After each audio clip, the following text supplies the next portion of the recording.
it is okay to tap out, right? So can you talk to us about the healthy ways to do it? I mean, I think we all should have a little suite of things we can turn to, and they're going to be different for each of us. My 18-year-old, his thing is he goes and climbs. But that's like really good for him. That's like healthy. It's awesome. For me, mine is welcome new people. You should know that we are never prepared. We are always wearing sweats. We're never wearing makeup. I would almost consider myself the MC of this podcast. I am the narrator. So welcome. We hope you enjoy this. Okay, guys, this week we are joined by Cecily Mak. I love her. She is the author of Undimmed, The 8 Awareness for Freedom from Unwanted Habits, and the founder of the Clear Life community. Okay, you guys, we talk about all the different habits that we use to escape our lives and why they act as dimmers. We talk about how we can go into this new year with more intentionality, feel our feelings, and so much more. I mean, if you guys are looking to be inspired to scroll less, the doom scroll less, and connect to habits that make you actually feel good, because I don't feel good about myself when I'm doom scrolling and doing things that are not feeding the health of my mind or of my connections or whatever. I don't actually feel good about myself doing that, but it's hard to break the cycle. This episode, I really think you're going to listen to this episode and you're going to walk away and you're like so inspired to just start making little changes in your life, which is really all you can do. So I love this conversation a lot. I don't say that about all our conversations. I like most of our conversations. I love some of them. I loved this one. So happy New Year. Let's all hold each other accountable. Let's all do better. Let's all be better. Let's judge less. Okay, we'll just listen to the episode. Okay, Cecily, where are you right now? I'm in my office in Mill Valley, California, just north of San Francisco. Oh, okay. Yeah. Well, my husband grew up in San Francisco, so that's my only connection. Very cool. Did he go to high school in San Francisco? He did. Do you remember where? Yes. I'm trying to think. If you said it, I would remember it. Some like preppy private boys school that was like overachievers. Yes. Stewart Hall, maybe. Nope. No. All right. Well, University High School, that would be my only final guess. Guys, adore you both. Oh, sorry. Cecily, you more than Erin, but our audience does not care about this. They don't care. You don't think the audience cares where Simon went to high school? No one cares where Simon went to school. But you guys should get tea and discuss. We'll do that another time. I'm personally sitting here desperate for help. So, we only have an hour. I need help because my dimmers are dim. They are dim, dim, dim. And this is a new year. We are like every year we make all these grand proclamations, and it's so exciting, and it's all those things. And I think a lot of our audience probably does what I do, which is like the first week is solid, and we're doing the routines we said we would, and then never been better than the first week of January. I mean, it's our best selves. If only we can do the those workouts, the skincare, the diet. It's awesome. That's amazing. It is the best version of so many of ourselves, and so it really is. We are excited to have this conversation because we'd like to be the best version of ourselves in July. Yes. Yeah. Okay, so Cecily, tell everyone. So you wrote this book. Well, you have a community called Clear Life, and you're going to explain this to us what that is and how it became. But you also have a new book called Undimmed, and it's all about being aware of the things that you're doing in your life that are dimming you and how to get out of those habits, right? Yes, and it's specifically for that stage before you're totally dependent or addicted to something, and you're realizing you want to shift your relationship with it. What I think is very interesting is that, tell us how you got to this place. I'm not going to finish the sentence. Like I usually talk over people. Tell us how you got to this place.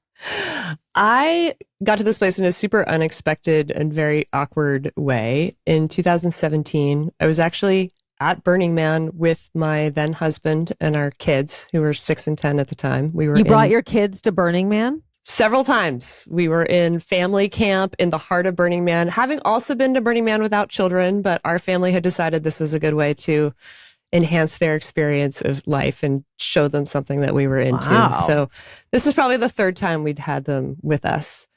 And I had been in a really crappy last year of my marriage. leading up until that moment. And I'll just say there was a lot of lack of integrity on the part of my then husband. And I had to really spend some careful time deciding whether or not I wanted to stay in the marriage or leave the marriage. Could we fix this? Could we, whatever? It was super, super hard. And I was at Burning Man and we had the last straw on that whole exercise. There was a moment that under normal circumstances, maybe would have not been a big deal, but given the context of how close and already on the brink of divorce we already were, it was my walk away moment. I walked away. I don't know if anyone was at Burning Man in 2017, but there's this amazing 250 light LED tree in the middle of the desert. And I went and spent the night under it by myself with my fun coat and little onesie underneath. And when I woke up the next day, super early dawn, I said, I think I have enough information. I am going to move on. And I felt super calm and super clear. And I actually had this weird gesture of luck. I had cell signal out there. I called a friend of mine and I said, look, I've done it. I've reached that point. It is so clear. I am ready to move on and leave the situation. And they said, how sober are you right now? It's like, well, there was some tequila last night and we kind of did this and that over the last few days. And it was suggested that maybe I take a 30-day break and just get super clear-headed before basically You mean advancing. a 30-day break from alcohol or from any everything, kind of from anything? I wasn't using a lot of drugs, but smoking pot here and there, and definitely had what one would refer to as a social drinking habit at the time. I was working my tail off down Silicon Valley executive job, 2 kids at home, and having a drink or 2 a night just to take the edge off. And then whatever we were doing socially on weekends. Sorry, can you just circle back to that conversation? Because I'm trying to imagine how, that conversation can go badly if a friend says that to you when you're at Burning Man, and it can come across judgy or like you would be defensive. How does a friend tell you in the right way you should take 30 days off of this stuff without it turning into a bit of a defensive fight? Yeah. So my memory of this was that it was more around curiosity and inquiry from them. It felt like care. The questions were, how clear-headed are you right now? Do you feel like you are well-resourced to make such a dramatic decision that's going to affect your kids and your life, your finances, family, home, blah, blah, blah. And it provoked a certain amount of reflection that didn't feel judgmental to me or telling at the time. Now, you're totally right. I actually am afraid of initiating those conversations with people, and it's something you definitely have to go into with a lot of care. In that case, I think everything else that was going on was so dramatic and so hard that this felt relatively insignificant in the scheme of things. And so she wasn't saying you have a problem. Yeah, but you guys, Josh tells me this all the time, my life coach. He's like, you would be in such a better place in relationships if you stopped talking to people instead of asking questions. When you ask questions to then force them to reflect and do the work themselves, you're kind of leading them there, not in a manipulative way, but just in a more tactful way of communication. So it sounds like your friend wasn't like, you lush. She was like, do you, asking you. And then, so. And that's so much what's at the heart of this book, right? I mean, and all of this work is not about how to identify if you have a problem, how to identify, this and that, but how to diagnose or prescribe. It's really, this is all about just asking ourselves, hopefully in a private, gentle way, questions that if we answer honestly will kind of light the way to a little bit of a different approach or perspective on things. And from there, we could make some shifts. So that's definitely the way that I felt in that moment, was reflective, thoughtful, and open to the possibility. So I left the playa after 2 days of being there, still completely clear-headed, sober, turned down probably 40 drinks in 2 days, and came back, and that started the first 30-day break. And I very quickly noticed a few things. First of all, anyone who I told, their first response was, oh, I didn't realize you had a problem. This really pissed me off. I had this mental response. Oh, no. I know what an alcoholic looks like. I'm not an alcoholic.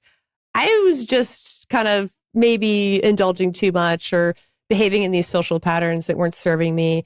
I don't need to go into rehab. I'm not in AA. This is not a recovery. I never had a rock bottom.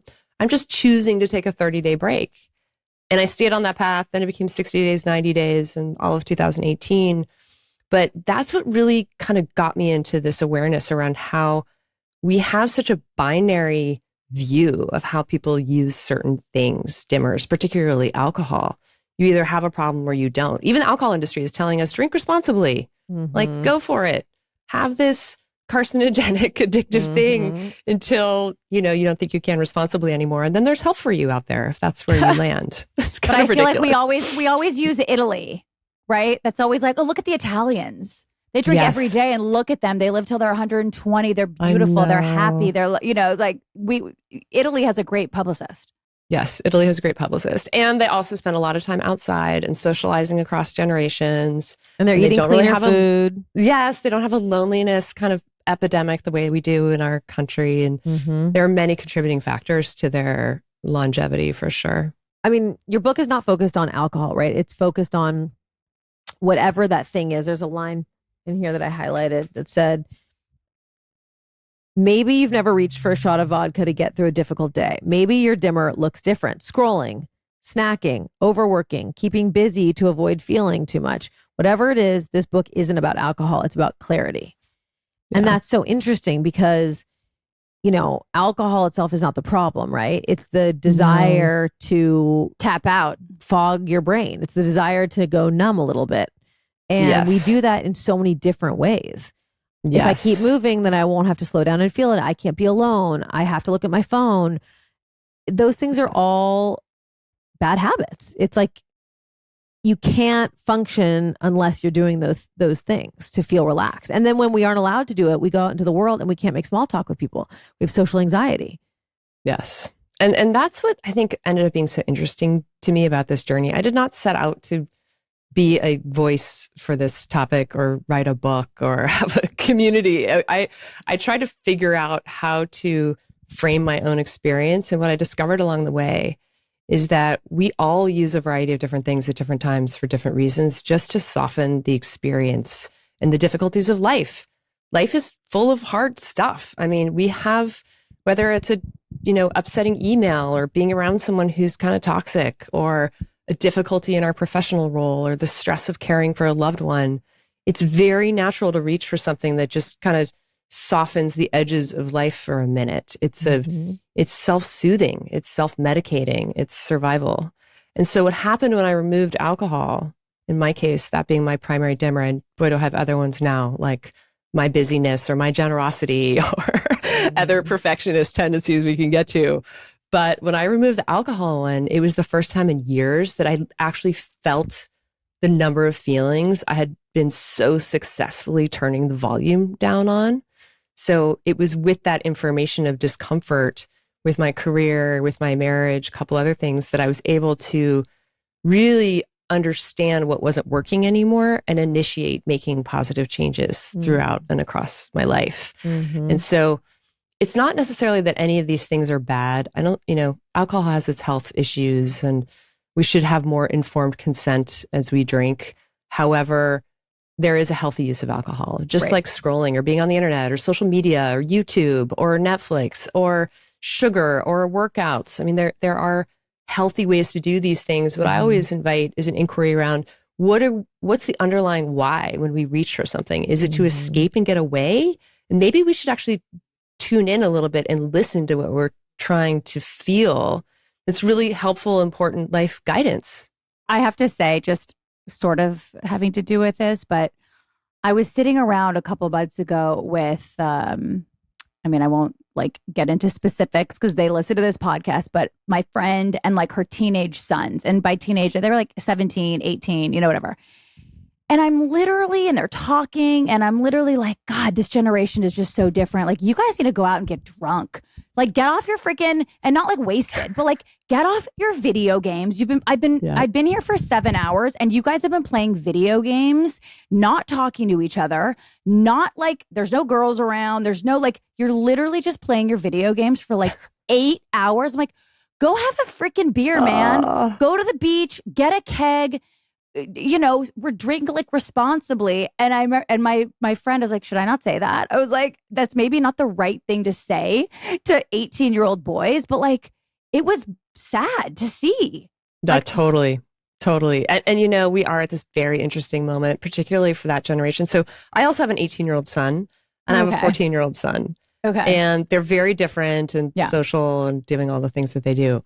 But who's also speaking to this is Prof G. Galloway. Oh, yeah. Scott Galloway. He's all about what a hard time it is for men right now. They're not having sex. They have no friends. They don't want to work. They live in the basement. They're happy to live it's crazy. Yeah. And he also recently has come out and said, y'all need to go and get drunk together. Go get drunk and have sex. He's actually advocating for kids to go drink together. And look, I get that. I have not met a teenager yet in my vast interactions with teenagers. Our house is sort of a hub and a ground zero for the gathering. So I have awesome relationships with a surprising number of people between the age of 14 and 19. And I have yet to encounter a kid in those settings who wants to go drink or do drugs to tone down their difficult feelings. They're partying for the most part. Now, I've talked to my sons very openly about drugs and alcohol. They have seen bad examples of drugs and alcohol in their social lives, in their family lives. And I said, look, there's some good things to be aware of. If you're drinking alone and you're depressed, that's a good time to call someone you love and try to find a different way to sort out what you're going through. If you're coming home from school stressed out and you want to smoke a bowl in your room and just hide and be on Instagram for 3 hours, that's a red flag. Let's talk about it. You're not going to be in trouble. Like, I would love to hear from you about that. Yeah. And again, I'm not, let me be clear. I don't need people coming for me. I'm not saying go get wasted where you don't remember what happened. I'm saying none of us are. It's okay. Yeah. It's okay to have a beer and feel a little like those were some of my best times as a teenager, as in high school when you'd get a little, And we also live in a culture where we're not super aware of some of the risks associated with drinking. And I think it's that definitely in the next not 20 about. years, it's very uncool to talk about how bad alcohol can be for you. Yeah, it is. I am the most uncool because I talk about it all the time. But I do find that, the way that we saw tobacco products kind of fall out of trend and popularity, definitely in my life. I grew up in the 80s, early 90s. And we were all smoking cigarettes. Same. If you pull out a cigarette at a party these days, it's like, what idiot island do you live on? Like, what are you, like, how dumb? And we are trending in certain circles already a little bit in that way with alcohol. I've actually been in a number of social settings, not just because I hang out with sober people, which I generally try not to, but I do find myself in settings quite frequently where the person having a third drink kind of gets a concerned look. Not a rah, let's have shots now. Like there's a little bit of a subtle curiosity happening around that. And, one thing, I don't know if this came through, but I did myself treat breast cancer in 2023. And I learned through that process and post-treatment about the link between alcohol and cancer. And it's now very current to be aware of your breast cancer risk as a woman. Hopefully you're testing or you're aware of your family history, other risk factors, and then also have some consciousness around drinking habits based on that predisposition. And this didn't exist even 5 years ago. We had something like 25% of women in America aware of the link between alcohol and cancer just a few years ago. So that's really shifting too. I would like to say that I turned you on to the Chase Sapphire Reserve card. I'd like to say I don't think that's true. I think my business managers did long before I even knew you. Oh, you know what? Now that I think about it, you might have had one first. Dang. I think I did. I think that you've been trying to take my business managers from me for many years, and you copy everything that they tell me to do. Here's what it came up. I'm not going to disparage anybody else, but I was complaining. I was like, why am I not getting the upgrades? Why do I not get special treatments at this place? And then I'm seeing you're just collecting points. You're using them. You're staying in better places. And I don't like that. I'm like, oh, I'll see you in the lounge. And you're like, oh, I can't go to that lounge. No, I'm not kidding. I think that's how it happened. So I called Simon. I was like, what's going on? Like what? And of course, he made fun of your like ATM card that you were using. Well, he just was like, get with the times. So he wasn't kidding. I mean, the perks that come along with this card, pretty incredible. I agree. I used to be the person, who was like, no, I'm not going to go to a lounge when I go to the airport. I'm going to just sit by the gate. I want to be first to board. Now, no, put me in that lounge. Very pedestrian of you to just sit by the gate. Give me some good food, Give me a nice sofa. That's what I want. Chase Sapphire Reserve, it's like, it's a club you want to be a part of. Let's just say that. You're getting those travel and dining benefits. I was just going to say that. They give you a $300 annual dining credit. So that's pretty great. You can take somebody out to dinner, pretend like you paid for it, but really Chase paid for it. The credit applies to restaurants that are part of the Sapphire Reserve exclusive tables. By the way, no activation or reservation is required. The Sapphire Reserve exclusive tables features really good restaurants, by the way. Should we name some? Places that are hard to get into. Maybe we'll just let you have to look into that. We don't want to spoil it for you.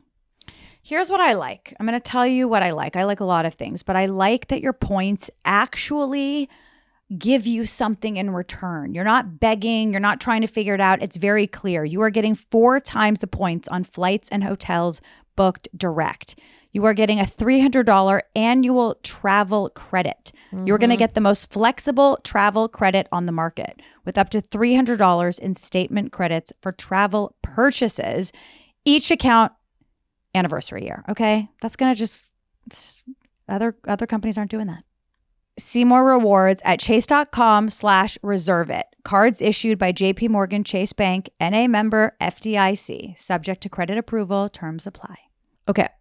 Clean Simple Eats has such a unique product. I don't know any other company who's doing it. So basically they have a protein. It's a clear protein soda. So it's a canned soda that's like really refreshing and it's like light and bubbly, but it has 20 grams of protein in it. I've never seen it before. That is crazy. That's crazy. It's hard to get that in food. I mean, I'm a big proponent. I didn't realize in my 30s how badly protein is crucial to your bones, to your muscle mass, to aging. I mean, when you don't have enough protein, you can see it, So if this is for pure vanity reasons, you got to up your protein. Yeah. And Clean Simple Eats, I mean, my favorite thing about it is that the protein powder has nothing artificial whatsoever. Yeah. They are third-party tested. It's non-GMO. It's soy-free. There's never any added sugar whatsoever. Each serving has 20 grams of grass-fed whey protein isolate. Very clean. I really don't think there is another drink like this. You pour it in a cute glass over ice. It tastes good, and you're getting 20 grams of protein. It's amazing. Yeah. So visit cleansimpleeats.com and use the code FOSTER10 at checkout for 10% off your order. That's cleansimpleeats.com. Code is FOSTER10 for 10% off your order. Link is also in the show notes. This podcast is sponsored by Cotton. I love the sound of that. I don't need to tell you guys about Cotton, even though I am going to.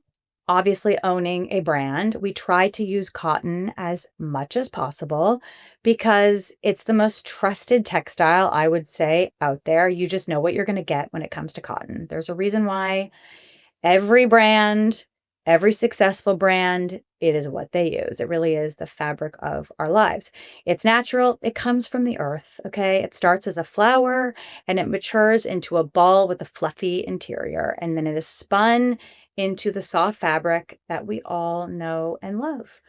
We all have sensitive skin in my house. We've dealt with a lot of different skin issues. Cotton is the most gentle on your skin. It breathes, keeping you cool, even when it is very hot out. And it has been very hot lately. It's hypoallergenic. I mean, it was the only thing I put on my kids when they were little babies. It was like 100% cotton. That was all I did. Also, our sheets, right? The sheets that we sleep in, always 100% cotton. When your sheets say 100% cotton, you know exactly what you're getting. Our towels, 100% cotton. Also, you know what I think you guys probably don't realize? Some of your favorite blue jeans, guess what they are? 100% cotton, which I had no idea until I got involved with Favorite Daughter, until we started Favorite Daughter. I had no idea about any of this. Cotton is durable. It's easy to wash and care for. It doesn't pill. All your cotton stuff, it just stays fresh longer. It keeps its shape. All right, guys, check your tag for cotton. As I've said, it feels great to say cotton. It's the fabric of our lives. Learn more at thefabricofourlives.com. I'm very interested in how you created this community of people. there's probably more people out there in the world who don't feel like they have a problem, whether it be about alcohol or it be about scrolling or shopping or avoiding anything, staying busy, right? You kind of think this is just how I am, or this is how I unwind, or, you know, I overwork, or I'm a loner and I like to be on my phone, or whatever it is. So you started this, it says that you started this with like an online, like an Instagram account that was anonymous. So how did this all come together? I was standing in my cottage kitchen in April of 2018, really in some ways struggling with the oddity of my experience. I didn't really know how to understand what I was going through. I was at that point several months into living alcohol free. I still wanted to hang out with my friends who were drinking. I still wanted to go to work events that revolved around alcohol. I still wanted to have family vacations with my family that drinks, but it just, I couldn't find my footing in it. It felt awkward. I went through waves of feeling judgmental about people drinking. I went through waves of wanting to self-isolate because I didn't want to be around it. And then I also had plenty of experiences where I just went along for the ride. I went to the boozy girls' weekends and was the only one not drinking. And I just was very disoriented by the whole experience. So I started this anonymous account on Instagram where I just started sharing my own reflections and experiences of what it was like to live clear. Because that's really what it felt like. It felt like this, like a superpower of presence and awareness that was giving me a bit of an unfair advantage in my circles and earlier wake ups and more time to exercise and better memory or whatever it was. But it also really made me feel like an outlier, like an oddball. And you know, what's interesting, that what you're describing is how I feel every time I do social media breaks. Yeah, same thing. I'm so programmed to just numb out at the end of the day. I want to, like, even when I wake up, I'm like, okay, I want to see what's going on Instagram. I want to, you know, check my emails for some dopamine hits, maybe some like good news in sales or good news here, whatever it is. Yeah. But it doesn't actually make me happy. It makes me feel bad about myself. Even if there's good things in the email or good things on the Instagram, it doesn't make me feel good about myself at all. The same way that what you're describing with alcohol. Yeah, no, it's very true. And it applies to anything. It applies to anything that we take a conscious break from and just spend a little bit of time noticing what the impact is on our lives. It can feel very disorienting, isolating, maybe even put us in this kind of pedestaled position. Like I figured something out and everyone else hasn't, or my attention or nature is clear, or whatever it might be. And so, yeah, in that moment, like the one you're describing, Sarah, I decided maybe I can find my people online. And I set up this account, and there were a handful of very courageous trailblazers in the alcohol-free women arena at that time in 18. One was Holly Whitaker, who wrote the book Quit Like a Woman. Quit Like a Woman, yeah. I read her. that book. It was very interesting. Yeah, another one was Laura McCowan, and she was running a really robust Instagram and social media presence around her. She had a different experience. She was a self-identified alcoholic, committed to sobriety, went through recovery, a very different path, but she was talking about the experience of it, how disorienting it can be, and with the other moms and kids where there are margaritas, and what do you do? And so that's how it started. And I got so much out of that. It was almost, in a way, that period with IG was less toxic than it is now. It wasn't, I don't think the algorithms were as good. You actually followed people who were doing things that were interesting and were posting beautiful pictures with a few comments, and you could kind of nurture some community and connection without being bombarded with what the algorithm expected you to want next. Yeah. You guys, the algorithm now doesn't even show you the people you follow, okay? No. When you scroll, it is not the people that you've said, yes, this is who I want to see. Yeah. No, it's figured out what's most likely to make you stay on. Right. So and it knows us three or four posts and one that will kind of piss you off. And so you dig in, or one or more that will make you jealous, or one or more that sparks one of these core emotions that is so captivating and drives that dopamine. I have push. like on my explore page, it's so horrible. A lot of like kids in hospitals, like sick kids. No. Because that was my algorithm for a long time. Because I can't help but to look at it because I need to know what happened. And I'm like, what happened to this child? What's going on? Is this a warning that I need to know about? And then once I see one, it's like and it sends me into obviously such a dark place. Yes. And it's so haunting. But I guess the thing I've been wondering in my question, and it's not that you necessarily can have the answer to this, but I'm curious what your thoughts are on it, is, are we as humans inherently programmed to need vices? Do we need to eat chocolate before bed to like send a rush to our head? Do we need to, gossip gives us a rush? Being in love gives us a rush, judging someone gives us a rush, a drink gives us a rush. Like these guilty pleasures. We're supposed to have sex before bed. That's what we're supposed to do. Amen. That is what we are supposed to do. Well, yes. I don't know if that's like a rule that we're supposed to have sex before bed, but I mean, I think that's probably a healthy outlet, but maybe for some people it's not, right? Like, what is our relationship to vices? Is it like you're allowed to have 3 but not 5? Are you allowed to have some of them certain hours of the day? Like, how do we have to cut all of them out? So absolutely not. I mean, look, I agree. I think we are actually wired to seek relief and seek some self-soothing, given the complexity and difficulties, whether we're going back thousands of years and surviving in the brush or making our way through modern existence today. It's natural that we try to soften ourselves. The invitation here, one that I have loved exploring and continue to explore, is where's the balance of self-soothing and not completely shutting down all of that helpful information, whether it be your intuition or your feelings of discomfort or other emotions that are super helpful information. So, for example, in that last year of my marriage, I didn't want to get a divorce. It was all put together.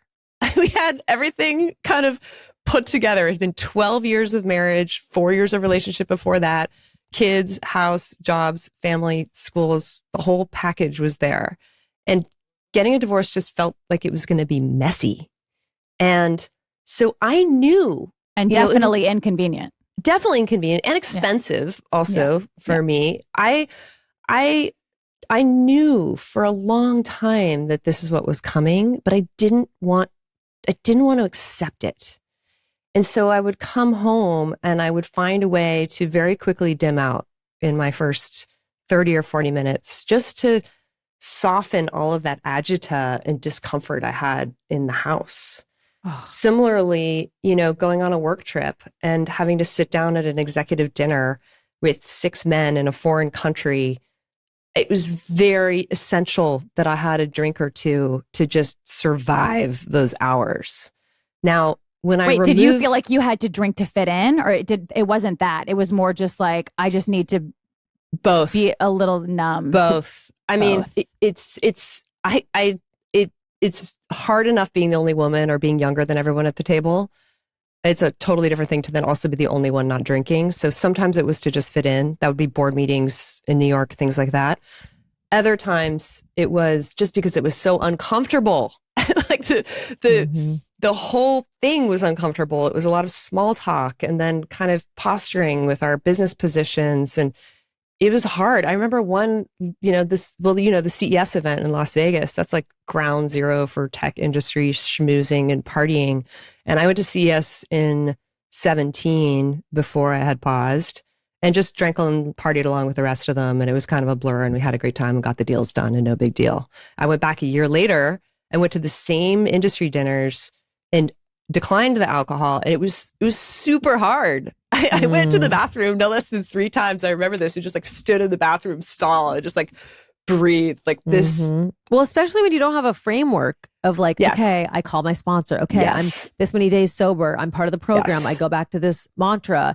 You're just sort of doing it for yourself. It's like, I don't know. It's hard. It's a choice. It's like, am I making the right choice? And the beauty and the gift of that pausing, which is why I use this language, dimming or undimming, is that when I did remove those softeners, the feelings were so clear. I don't belong in this environment anymore. I am so uncomfortable in my own skin that I am going to listen to this intense gut, intuitive, driven push to get the hell out of here and reorganize my life so I don't have to be in this state of stress so frequently all the time.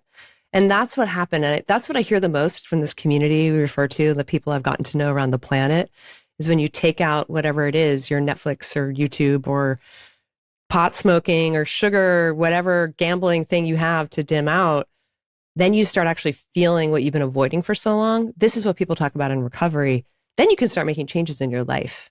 That's when the fun and the difficult There's got to be a starts. connection too with being present. It's really hard to be present when you don't like yourself or your circumstances. Yes. Right? Very true. So when you come home, instead of being present and acknowledging what's happening in your life, pulling out the journal, diving even deeper into it, calling a friend to talk about it. I mean, I avoided friendships for so long because I was just so terrified somebody would say like, how are you doing?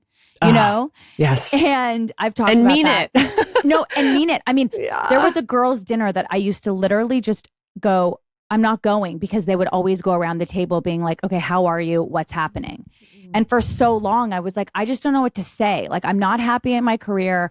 I'm not in a good place. Like, I just don't feel like what I have to share will be, everyone else has so many amazing things to share. And because they're going to be pushing you to do something about it. Yes. And so I like avoided this dinner for years.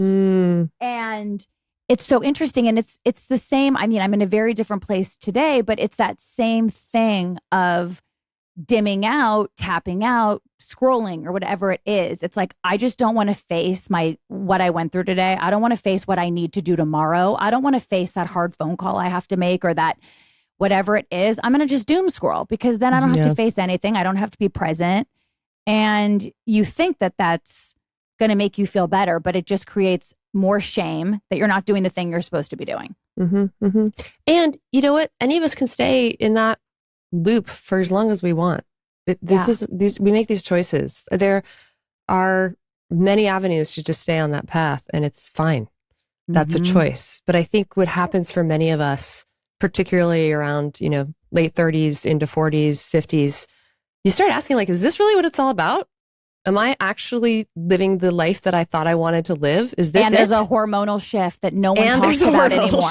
So there's actually chemically something happening where the progesterone dips, the estrogen dips, everything is actually dipping, which, I'm sorry, we all grew up around the same time. No one, you thought menopause was for 70-year-olds. Like, you just didn't even realize. Now we know women are going in perimenopause in their 30s. Like, and so it's like there's a chemical thing happening where you're like, am I depressed? Am I all the things? Because we don't know. I mean, now we know, but what a great opportunity in those moments to tune in a little bit. You talked about presence really beautifully. If we can be present with it, then we start getting a lot of signal and a lot of sense of what do we, like for you, I'm so curious about this, Sara. You must have at some point made some shift or change to get out of what was so unsatisfying to you. Yeah. Was it that you just got sick of it, or what happened? Well, I was just, I wasn't happy. I was sort of defined as, which I don't think there's anything. It's so interesting. It's like, okay, I think I felt really bad about myself because I was sort of defined as a mom and then the partner of this person, kind of. And like, I don't know. I just didn't feel like which I kind of hate that when women shit on that, because I think it's actually a beautiful thing to be defined as like a mom or a wife. Like, that's a beautiful life for a lot of people. And I think there's a lot of honor in being the CEO of the home. Because that's a big job, and I have so much respect for it. That's what our mom was. But I think I didn't know who I was. I wasn't living up to my potential. I knew I had so much more to offer in my career, and I just wasn't doing it. And so I think the shift was, I started building my confidence. I started taking risks, and I started to see it paying off. And maybe there's ego involved in that, because I think, the ego, maybe there was an ego death. There was probably a big ego death, which then on the other side of the ego death is like real beauty. Getting older, you don't care as much about the things that, it used to define you. And so I don't know. I don't know if there was like one specific thing, but. Okay, well, I was a little late today because I was doing my Bond Charge red light sleeping bag. You guys, this sleeping bag, it just puts me in a trance that I can't possibly You love a red explain light to you. trance. I love a red light trance. I do. The science has told us. The science has told us clear. how good the it science is. is clear. Bond Charge, they have a ton of stuff, not just your sleeping bag. They have a ton of premium wellness products that they all can help you sleep better and perform better, have more energy, balance your hormones, reduce inflammation. I mean, these things are so important. They have blue light glasses, they have infrared saunas, they have red light therapy, EMF management. It's really interesting. Like I think I love all their products. They're so modern. That face mask, I'm telling you, it's like, it softens those wrinkles and fine lines. It does. It's also, it's just, I love to put that mask on, lay down in the bed, listen to a podcast, organize the closet, whatever it is. Yeah. Picturing you doing that with a red light mask, it's scary. It's a scary visual. Scary visual. 10 to 20 minutes each day with this red light mask. I'm telling you, it's nice. It's easy to use. Watch TV. It is going to boost collagen and elastin. Okay. You know, collagen and elastin, the things that make your skin look either youthful or not youthful. We need collagen. We need elastin. And red light is proven to boost those things. You're welcome. So go to bondcharge.com and use the coupon code FOSTER to save 15%. That is BONCHARGE.com and use the coupon code FOSTER to save 15%. Goodwipes. I just traveled with them in my bag. I have them everywhere I go. I now no longer feel safe unless I have my Goodwipes nearby. Okay, they are adult wipes. They are not for babies. They're not baby wipes. They are adult wipes because as an adult, we want to feel clean. And if you go to the bathroom, which means you are a person, then it means that you should be keeping clean. Wherever you go, if you leave your house, or even if you are at home and you want to feel clean down there, you should be using Goodwipes. They are so soft. They are like a cloud for your little tush. It is a whole new level of comfort. They also smell fantastic, and it's all natural. It's not overpowering. It's just a very fresh, clean smell. They're 40% bigger and stronger than the average wipe. There's no tearing. There's no falling apart. And they're infused with soothing botanicals. They've got aloe, they've got vitamin E, they've got chamomile, and the scents are rosewater, shea cocoa, botanical bliss. Most importantly, they are free from harsh chemicals, no parabens, no dyes. They're totally safe. They're gentle for sensitive skin, and they're actually flushable. So they're plant-based fibers, and so they actually do break down easily. I love my Goodwipes. And I know you'll love them too. So it's time to upgrade your restroom ritual with Goodwipes. Treat your tush to the clean, refreshed experience it deserves. Go grab yourself some Goodwipes at Target, Walmart, Kroger, or most local grocery stores. Just head to the toilet paper aisle and look for the bright aqua, the rose, and the emerald packs, or you can skip the trip and add them to your Amazon cart today. Goodwipes, because your butt deserves better. Okay, guys, the holidays are honestly still going. It's like early January, right? Boll and Branch is what you should be buying for yourself and for everybody else around you, okay? It is important to shop meaningfully. So basically, there are so many holiday sales. It is the perfect time to be splurging. And Boll and Branch are the softest, most, I want to say the word delicious, but it's a little weird to say that about sheets, but they are the most buttery, soft, organic sheets. And if you thought about or knew what you're sleeping in and how toxic these things are, you'd be really horrified. I just did a refresh. That's another thing. It's like, you know, you got to refresh this stuff because your pillows, your sheets, like especially your pillows, it's refresh for healthy reasons, but also refresh because it just feels good to have new sheets. Boll and Branch is on every bed, in every bathroom, the towels, the inserts, the pillows, the everything, because I don't want to be laying on chemicals. No. All of their products are 100% organic. They are free from any harsh chemicals. You know, there's never any formaldehyde, all the things that you don't even realize are in so many of the bedding products that we sleep in and we lay in. So Boll and Branch is having their best sale of the year. It's happening right now. It's 25% off site-wide. Get their signature sheets, all of their bedding, from blankets and throws to pillows and duvets. It's all made with the highest quality and durability. So give yourself and your loved ones the most extraordinary feeling with 25% off site-wide plus free shipping and extended returns. Shop now at bollandbranch.com/foster25. That's BOLLAND branch.com/foster25 to take 25% off. Exclusions apply. While we're discussing sort of what gets you there, can you talk about the 8 awarenesses? I'm looking at them right now, so you don't have to have them memorized, but you probably do. Yeah, no, for sure. The 8 awarenesses came to be because, in that first chapter of living alcohol free, I did not know how to self-resource socially. That was probably my hardest thing. Wait, what does that mean? Self-resource? Like how to nurture, take care of that part of me that wanted social connection, but didn't fit as comfortably in the prior settings I had grown so used to. Friday night at the bar until 1 a.m. or whatever it was. And so I was trying to figure out ways that I could take care of that part of myself differently. Still be social, still engage, still connect, but in a different way. And this great dad in our community, we call him Rocker Dave. He was the guy who, in worn denim or leather would drop the kids off still wearing sunglasses from the night before. Like really the fun dad in a lot of ways. And I saw him post on social that he'd hit a 1-year mark sober. And I was like, wow, Rocker Dave is sober? That is bold.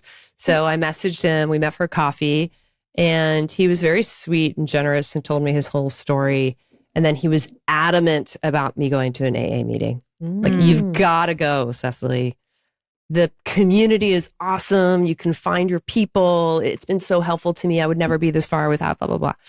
And I was very resistant because I had been in and out of AA or Al-Anon in connection with supporting family over the years. And I didn't have the best feeling about it.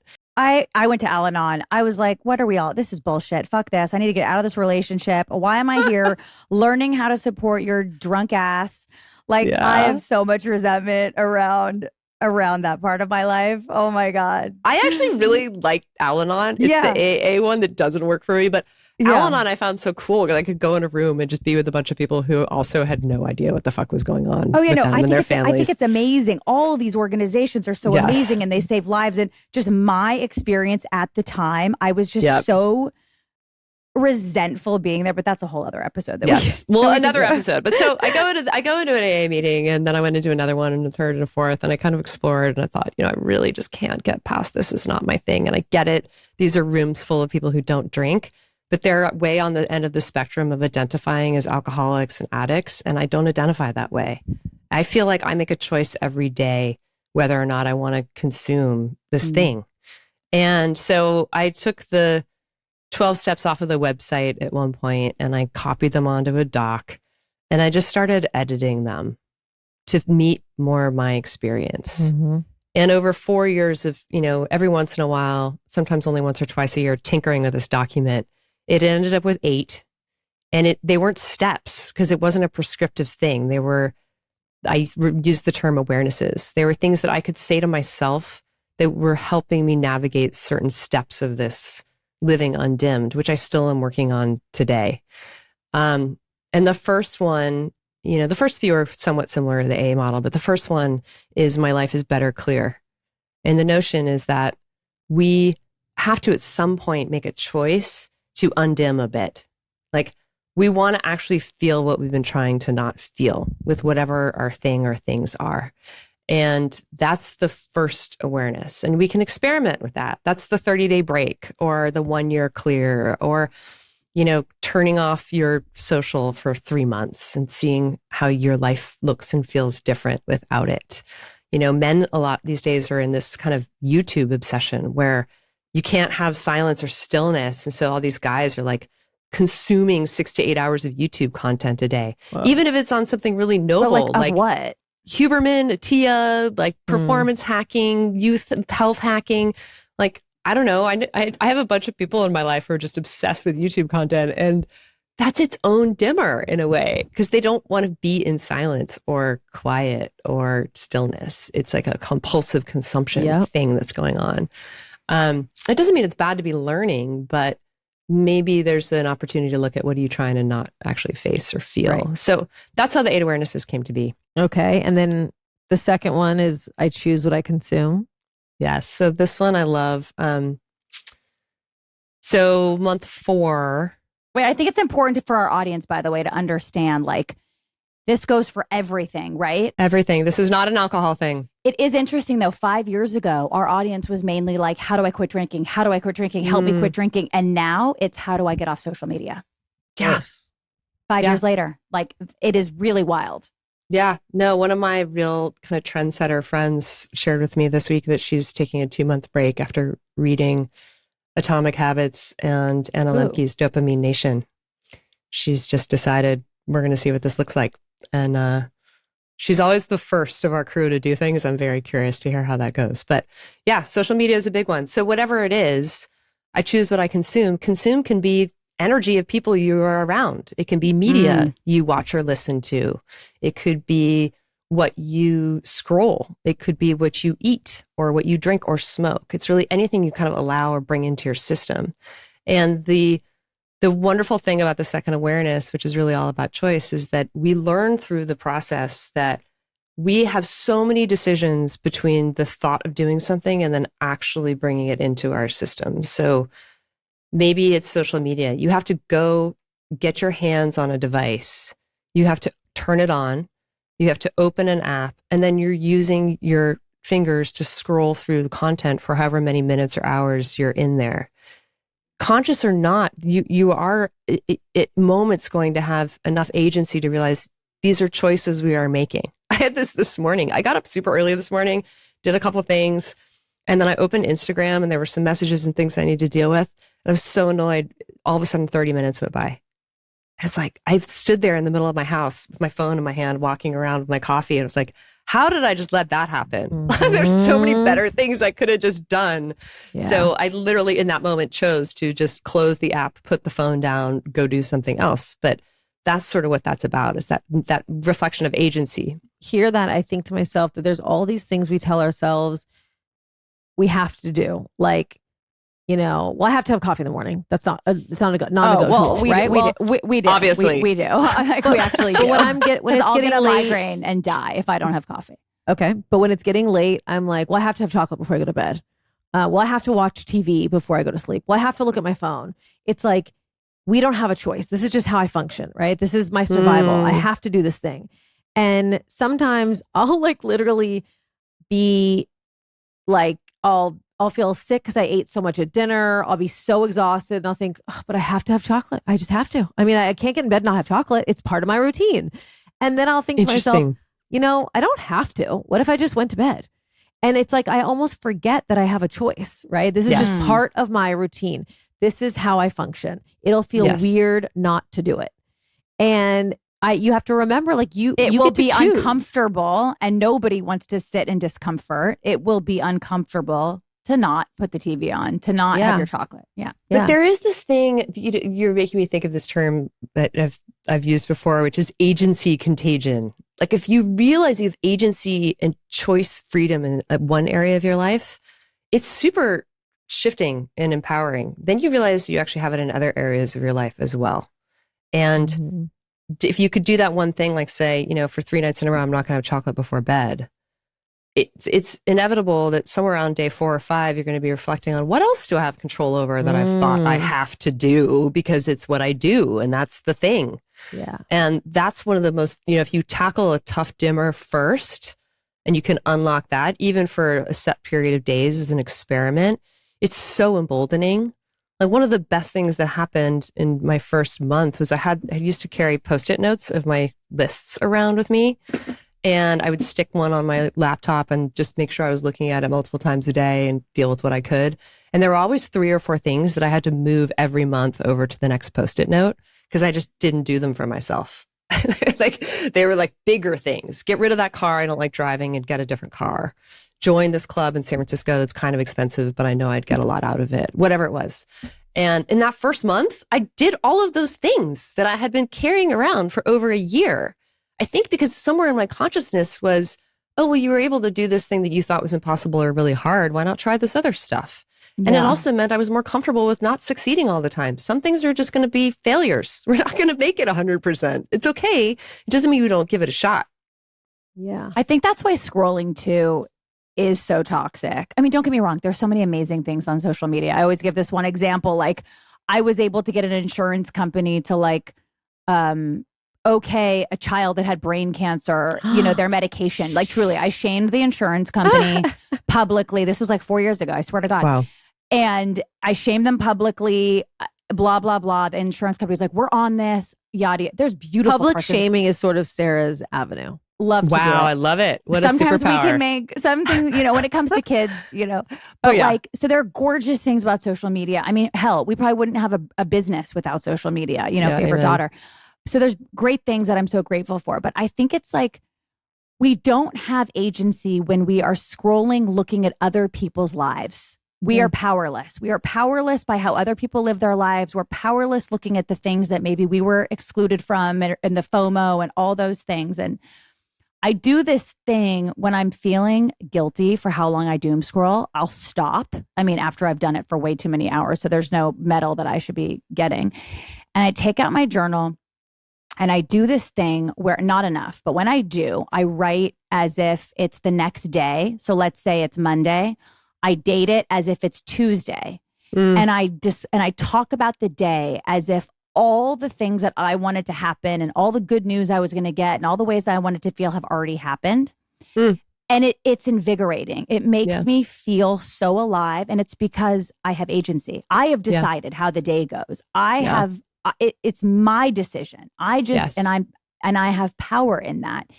And it's like when I do it and I put the pen down, I'm like euphoric, even though, listen, sometimes that shit happens. And it's like, I'm like, am I a magician? Sometimes it doesn't, but it doesn't matter. It puts me into a state of mind where I have agency and it makes me feel So you get good. the rush that you think you're gonna get from a scroll. But then you get the rush from being like, oh my God, tomorrow I wake up at 6 a.m.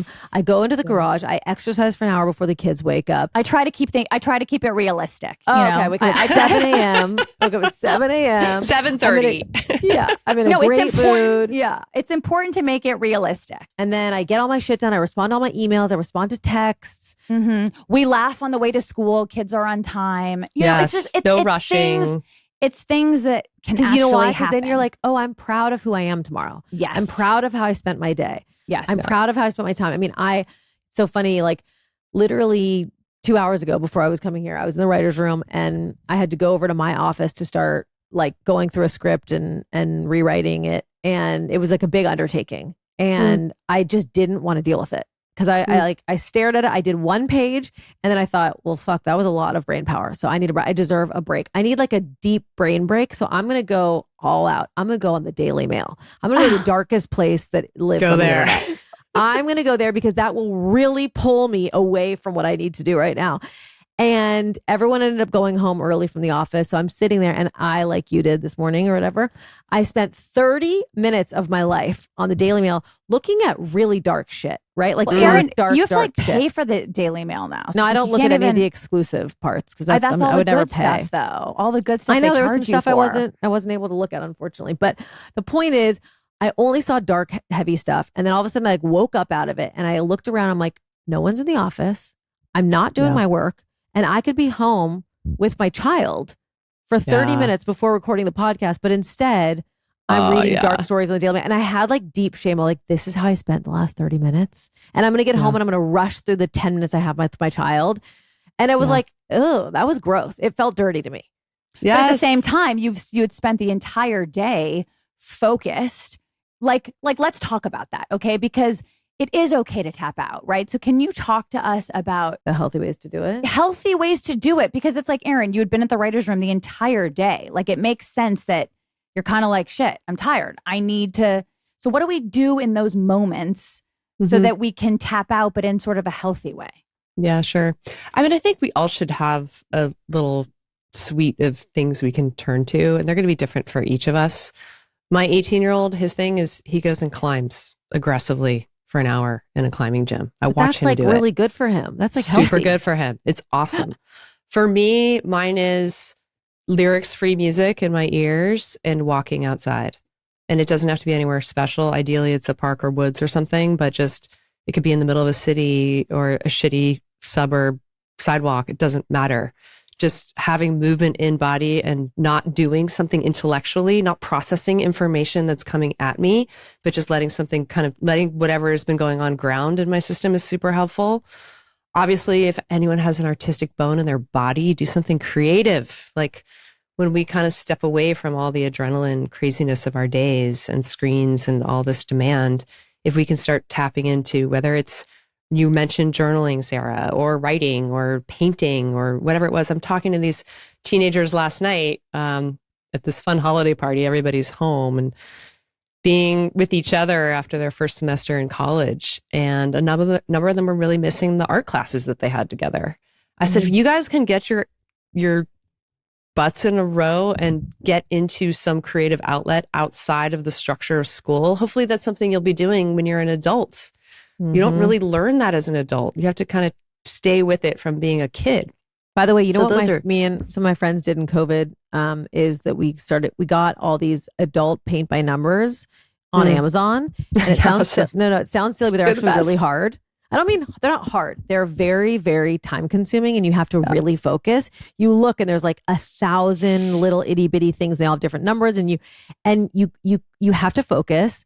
And I would like put vibey music on. Mine had lyrics. It's like a Casey Musgraves album and paint by numbers. And it honestly would pull you out of your head like a glass of wine because you're just focused, and we would talk to each other. And there's something about it that felt very pure. But you're also with your friends. We're all on Zoom now. We're not in person. I mean, I can't remember the last time I had like dinner with my girlfriends. Again, that's a me problem. But you probably enjoyed doing that, Erin, because you were with community. You were like there's nothing better than doing an activity with Sometimes your friends. I did it by myself though. And it was a way that I sort of like put my energy into something that just kind of felt like a healthy distraction. It just sort of was like a brain break that was serving me.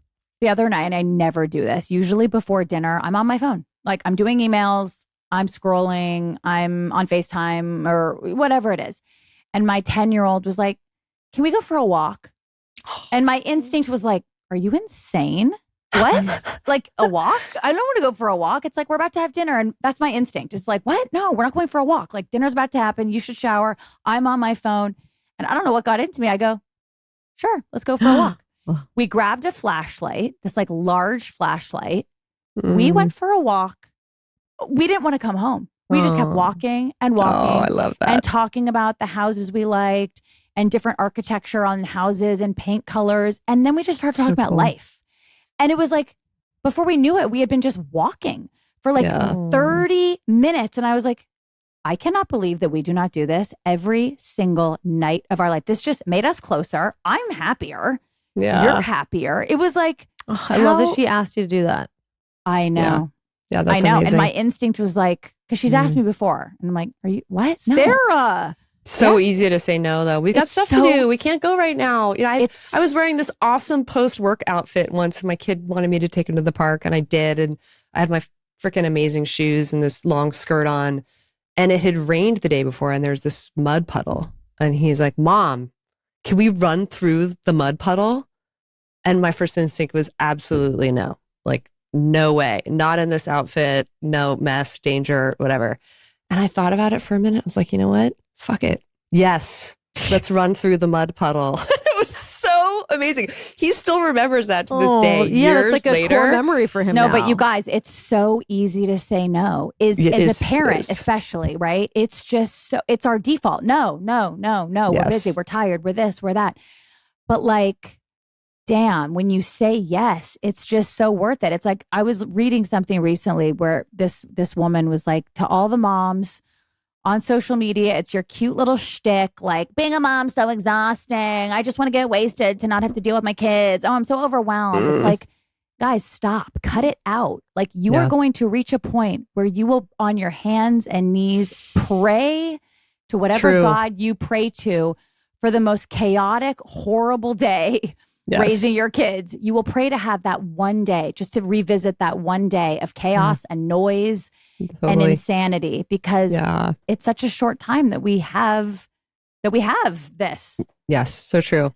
I have to also, before we move on, I want to mention 3 other things that are just amazing alternatives to whatever that dimmer thing is. One, my friend Elena and I talk about this all the time. We secretly love cleaning, like by ourselves with nobody home, listening to something cool, and just like organize and clean and tend to things. Not in a, I have to do this for the family, but in a, this is self-love right now. Wait, like organizing or cleaning? That's two different stuff. Either. Both of Whatever it is, like helping your space feel really beautiful and ready for you to be relaxed and enjoy it. Another one is, again, I'm on this domestic rant at the moment, but I'm a terrible cook. Every once in a while, I will have the courage to find something that I really have wanted to make. And ChatGPT is my new friend for recipes, by the way. Obsessed. And just like do it. Like I made this sweet miso glazed cod this week that I've loved in restaurants for 20 years. I actually was able to make it at home. And it took a fair amount of energy and time and concentration. And then the third one is more social. I started doing this thing in cities with friends when we want to go out and it's like bars or fancy restaurants or clubs. We find the fanciest, coolest place we can with the most beautiful interior and inviting setting. And we go in and we drink tea. And the staff is usually initially really annoyed that we're not ordering expensive drinks and food, but then we just way over tip. Like we went to we went to a really fancy place in San Francisco recently and did that. And we were there for 2 hours drinking one pot of herbal tea each. And I think we tipped like $40, you know, as if we'd had a couple of nice glasses of wine. And anyway, those are good ones too. I've been trying in my detox of like scrolling less. I am designing houses and rooms on ChatGPT. So I put in like a blank room and I literally spend hours fun designing, and now I'm doing like but landscaping. Sarah, doesn't it cut you off? Because I paid and then it tells me you can only generate so many images before they cuts you off in a 24-hour period. It's never cut me off. What? Yeah, never. It's so ChatGPT likes me more. I don't know. Definitely likes you more. No, I'd never even heard. I thought, because it's so funny you're saying that. The other day I was like, this is crazy that there's just no limit. Oh, it fully has cut me off many times when I was trying to do for our new house. No. Like looking at different versions of a thing and I was like creating them. And after like 4 or 5 photos, it was like, you're cut off until 24 hours. Send it to me. Send it to me. I'll do it for you. Oh, great. But I don't understand because I'm paying. Okay. Okay, wait, what's the second thing? Oh, we're ready for the third, I think. Oh, we're ready for the third. Okay. We want to get to the third awareness. Yes, but I think you were asking Cecily, she was naming things you can do instead of scrolling or something. Yeah, right? sure. So they were just those first two of like cleaning, cooking, and then the tea in a fancy place. Oh, yeah. I do love a tea. There's something very bonding about tea. Like when I have people over, it makes me... It's cozy. Yes. It's cozy to have tea. And then when people come over and decline my tea, it really bothers me. I'm like, no, take the tea so that we can bond a little bit better. I have a therapist friend who he knows that busyness is really my thing. It sounds like you guys are similar. We just find things to do for every minute of every day. I think I'm ADD, you guys. Like I really do. I think I'm really ADD. I get overwhelmed by everything. Like I will start organizing. And then after 5 minutes, it overwhelms me so much that I just stop. Maybe just call it AD. It's attention deficit, but it's not a disorder. It's obviously working for you. I agree. I was just thinking when you said that, like, who cares about what the label is? It's like, just fix your fucking problems, you know? Like I had a therapist tell me I was OCD and I'm like, oh my God, that makes so much sense. That's why I'm this. So that's why I'm OCD. And it kind of felt like an excuse to keep being that way. You know, and it's like I've kind of. But some people really are chemically imbalanced. And it's how we frame it. My son and I both. Actually, it's funny you say that. My son and I refer to each other as OC. We're the ones in the family who, if the forks are like a little bit crooked on the table, we'll go make it straight. And we see each other. We're like, OC, baby. It's just obsessive compulsive. It's not a disorder. It's actually a gift. At least that's how we frame it. I do think what you said though about organizing, that is huge. Not that our audience doesn't know that decluttering is so therapeutic. I mean, for some, yeah. When I walk into a room that has been newly decluttered and organized, it gives me a feeling that, well, we all have the same thing. It's just, it's euphoric. Yeah. For me. Yeah, exactly. Sure. Well, let's kind of quickly, without diving as deeply, bring up the rest of the list, because I know we're approaching an hour right now. So I want you to be able to say them out loud, but we won't be able to dive as deep into the rest of them. Yep. Yep. So, and yeah, we'll just kind of go with a brief reference for each. The third one is about intuition and being in touch with it and letting it help us define our priorities. And this is what we were talking about a bit at the top of the hour. It's actually one of the most amazing things that happens when we start undimming in a way that is consistent and a little more extended than maybe a couple-day experiment. We start getting access to this great, awesome inner guidance again, especially if we've been tuning it out because it's been trying to direct us in a way that is very unpleasant or inconvenient. All of a sudden, it's very upfront and center. So the third awareness is really about familiarizing ourselves with getting to know our intuition and then letting it help us define how we live. Where do we prioritize what? Again, many fun stories that could go with that, but that's a good start. The fourth one is about being aware of any trauma or difficulty we have encountered, really being honest with ourselves. For many of us, we have had some really traumatic or difficult things happen, maybe all the way back in childhood, and we've been kind of running from that ever since. And if we can just with a bit of clarity and self-grace and, kindness for ourselves, take a look at what that was or still is within us and do what we need to do to help address it without making it an identity thing. I love how we were talking earlier about not wanting to attach labels to ourselves. I, for example, don't call myself a breast cancer survivor. I had breast cancer. I don't anymore. It really works for some people and bless them. But for me, it's not something I want to badge or stamp on myself and carry around for the rest of my days. Yeah. I had a murder in my family when I was young. Oh my God. It was awful. It sparked early cancers and deaths and divorces. And it was such a traumatic event. And I had not really thought about it since 1985 when it happened. But when I was a couple of years into this process, I started really carefully looking at that and how it had affected each family member. And it helped me see, of course we self-medicate. Of course my mother did what she did to get through her days. Enormous forgiveness and love opened in places that were very closed and angry for decades before. So but it didn't have to define you. No, it doesn't. And, I even caught myself doing this 2 years ago. I had in my bio, Cecily is the daughter of a deceased alcoholic. Oh God. Seriously, I was still badging around this identity as it was something that gave me credibility or sparked empathy or helped me feel like the victim I wanted to be justified in some of the feelings I had. That's so crazy to think of you sitting here, who I've spent an hour with now, being the same person that would put that in her profile. 2 years ago. The journey continues. Wow. And I'm sure there's something in 2 years I'll look back on now and be like, oh, damn, I can't believe that was still going on. Yeah, but I get that, you guys. I think so many women, especially, are so trapped in this. Who am I? Am I the wife of, the daughter of, the friend of, the this of, the that of? It's it takes a lot of fucking work to be able to sit. But also sitting in the discomfort of even saying that you had that on your profile out loud is uncomfortable, right? Oh, it's ooh, cringe. I did this thing and I'm going to say it to two girls I just met.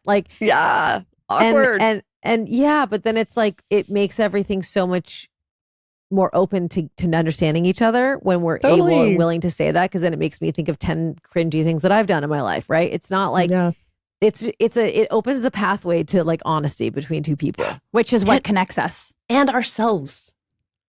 Probably most importantly, ourselves. Instead of turning our back on these things we've done, just turn around, face it. Look, I was doing the best I could with what I had available to me at that time. It was not great. I would do it differently today, but kind of take a step away from that self-loathing and shame that we can all get stuck in, which does not do anybody any favors. That's just not helpful. And when we're that honest and raw with ourselves and we show other people that level of candor and authenticity, it actually invites them to do the same thing. And then relationships get so much more fun. I had a really shitty call with my closest girlfriend yesterday. I was multitasking and I was just horrible with her. And I sent her a voice memo this morning and I was like, dude, that was me at my worst self. I'm so sorry. Forgive me. I love you. And it just opens the door for her to then come back to me and be like, I got to level with you too. This was happening and blah, blah, blah. And it's that's intimacy. That's so much better than the performative crap so many of us do. I think all we the time. spend so much time trying to appear a certain way, thinking that's going to be the thing that's going to make that popular girl like you, or make that really cool girl that we want to be friends with like you more. But it's like, it really does the opposite. The thing that makes you like somebody is to fully allow yourself to be seen by that person, the good, the bad, the ugly. Then you're kind of like, oh, she's cool. Like, and then you're approachable. You're a real human being, and they can be a real human being too. And then it's a whole new game. Okay, so because this is the new... Oh. Wait, Sarah, we're moving on to 5. We're going to 5. 5, okay. Sarah's not great at time management. You guys are a great team, though. Okay, so the 5th one is about relationships. And this one is a little bit of a rebellion against one of the 12 steps, which is about making amends. So we all have in our lives icky or complicated or tangled relationships. And we may even have some in our current, kind of day to day. This awareness is really about making sure that we are capable of a certain level of freedom and forgiveness in those relationships, so that we're not carrying around the excess weight of resentment or bitterness or any other heavy emotions. Now, in AA, they make you go make amends. You have to go find all those people, and you have to own your part in the difficulty, and oftentimes apologize and hear them out. I found in my experience, there are actually a couple people that I really didn't think it was wise to go back to, but I could resolve that agita inside of myself. So it's really about having the courage to have a bit of healing and forgiveness for those folks. And it actually ties a bit to something I already spoke to, which is this belief, this conviction that people are doing their best. And we can hold them in a different energy if we don't, punish them still and carry the weight of bitterness and resentment in ourselves. So the 2 really intense examples of that in my path were, one, forgiving my mom. My mom died 14 years ago after a very lengthy battle with depression and ultimately cancer. I was one of her last surviving family members. And boy, was I enraged with her when she finally died, and disappointed and sad. And I just carried that heavy bag around with me for a long time. And I finally realized she's actually doing her best. And she suffered so much. And a lot of her toxicity was just a result of her trying to relieve herself along the way. So that was one. And the other one, believe it or not, is with my ex-husband. We had all this terrible drama around the end of our marriage. In fact, my fiance and I are going to him and his girlfriend's house tonight with our kids for a little Christmas dinner and gift giving. Wow. I kid you not. Like, that's amazing. This is the most, to have imagined 5 years ago that this is what would be happening tonight, impossible. Absolutely amazing. impossible. So good for your kids. Wait, that's wow. But he was doing the best he could. Okay, so wait, hold on. So when you're talking about amends, making amends, obviously in the 12-step program or in whatever, that's reaching out to the people, right, who you have wronged during your alcoholism. But her list right? doesn't have amends. Her list is just about forgiveness and letting go. Right. Yeah. So for the person listening, right, like my head goes to, is it weird to, it's the new year, new us, new healthy habits. Is it like, I'm thinking about all the people I should reach out to, kind of being like, I've been a shitty friend the last couple of years. I haven't shown up. I haven't made much Do of it an if you want effort. Do it if you want to. Does that feel good to you? I don't know. Well, you have to like kind of answer for yourself. I mean, certainly there are people that we can do that with, but to force as part of a process of living healthier and more clearly, contacting people from 25 years ago and unearthing something. No, I'm talking like recent people. Yeah. So I think do what works for you. That's different. But Forgiveness I like is a different setting animal. off the new year, sort of, righting your wrongs. I do think that a lot of people listening, there probably have a couple people that. Well, it's like Yom Kippur with in Judaism, it's like you want to start the new year with a clean slate. So it encourages you to reach out to anyone that you've got unfinished business with and start the new year fresh. Yeah. Beautiful. Beautiful. Many traditions, I think, have that. So we'll keep going. I'm just being thoughtful about time. So that's the first, that's the first 5. And then the 6th one is about, it was originally called Do You, and it's about no judgment. And when we get through this whole thing, and maybe you just had your 2-month break from social media and you're feeling so evolved, or you just took a break from alcohol and you decided you're never going back, or you've quit Instagram forever and you're feeling almighty about it. Great. But like, don't get into a place where you're then pedestaling yourself around other people. People are going to make different decisions. There's no reason to apply a mandate or a rule. Everyone is operating with their own system. The invitation is just let people do them and you do you. And with that, don't overthink what people think about what you're doing either. Who cares? Like, I used to worry so much about not drinking alcohol around people who are drinking alcohol. And somebody very wise in my life at one point said, no one cares what you're drinking. And it was and so if someone humbling. else is upset that you're not drinking, that is a them problem. That's a them problem. And you know what? You may be around 100 people not drinking in a month. And you're the one not drinking. 100 people are. One or two of them say something. They're probably the only ones who actually notice or care. So let's not make ourselves so if you important. are uncomfortable with someone else not drinking because you're drinking, that means that you have some level of shame about drinking, and you don't want to be around someone who's not also doing the same thing that you're doing. Because if I have a glass of wine by myself and the other person doesn't want to have it, if I have a problem with that, that's like me really having a problem with my own drinking. Yes, it's a spotlight kind of thing. Wait, you guys, what is a good thing to say? Because I've never had a problem when people are like, "Oh, you're so boring." I'm like, "Yeah, fuck off." Like, I've never cared about. Sarah doesn't really drink. No, but how can we help our audience? Because we have talked about this, but maybe you guys have a better sort of one-liner kind of. I've been through all of them on this. I, in my first month, super awkwardly would get on this tirade about how great I felt and how wonderful it is, and you should try it. That is not the way to do it. I'm good right now. I've got a big day tomorrow. Also, you could just say, I'm not drinking tonight. I say to people, I went to a thing last night. I was like, no, how about sparkling water? I was like, I just like alcohol doesn't feel good on me anymore. I just don't enjoy it. Yeah, that's true. I mean, say your truth. Strong need to explain it. I'm like, it doesn't. I don't know. Drinking's just not for me lately. Yeah, that's your truth. Okay, let's go to number 7. Number 7 is time, and the awareness is that time is our most precious currency. And it really ties back to the third awareness around intuition and defining our priorities with our own inner guidance, not what other people are telling us is important. I had this shocking experience about halfway through my second year when I realized that it felt like time had slowed down. I had more hours in my day. It was a very clear sensation. And I went home and I did the math and I realized, yeah, actually, socially drinking was taking up about 2 or 3 hours of every day I did it.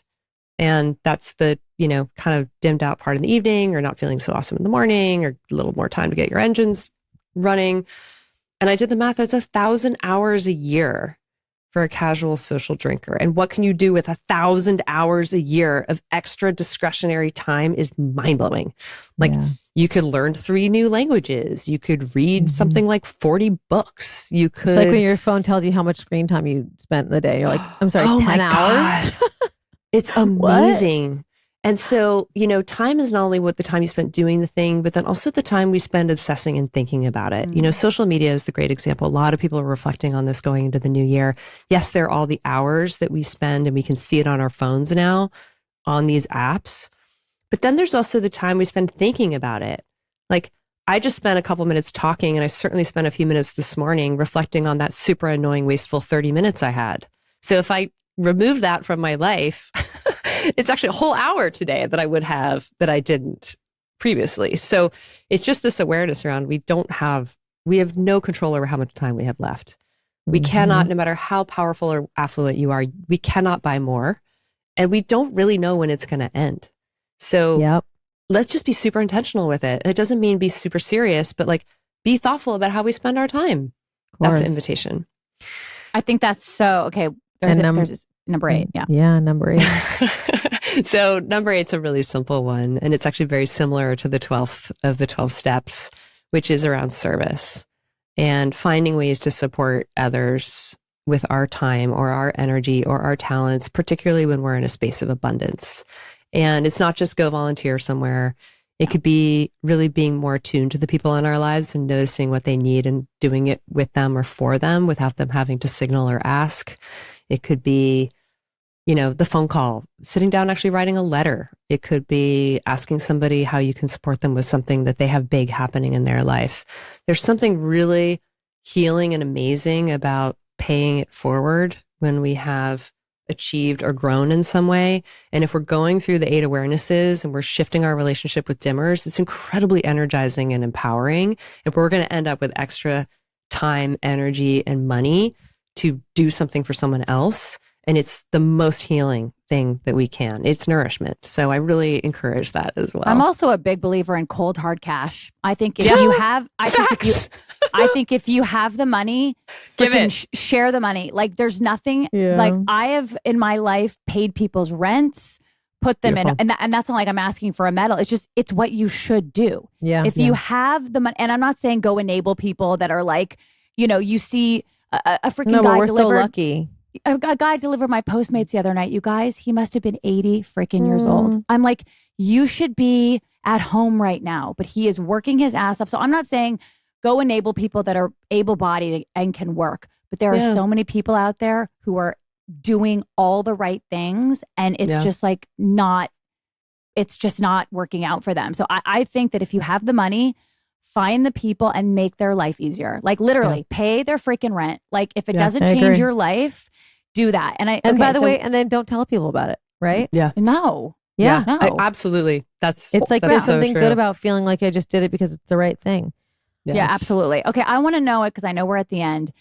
So it's 2026. Everyone, all the way that we started this episode was like, we all want to be the best versions of ourselves. And obviously we just gave 8 amazing steps, but what is like the first easy thing that our audience members can all kind of hear and go, I can do that step you can take to create the life that is, intentional and connected so that we don't need to go to one of our dimmers?